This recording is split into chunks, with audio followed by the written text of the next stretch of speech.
Asmakutdan oldim. Keyin monokali fosfatdan tayyorlashim kerak. Bu gullarning gullash uchun juda katta foydasi bor. Ayniqsa giyranlarimga ishlashim kerak.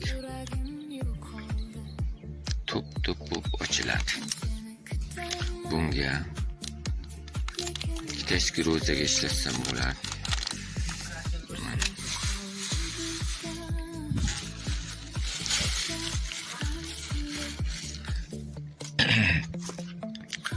Bundan ham olgandim mana. Asmakutdan ozroq. Mana gullarning arasiga tashladim. Oziqlantirib turadi. Bunda ham har xil gullar uchun kerakli mineral o'g'itlar bor.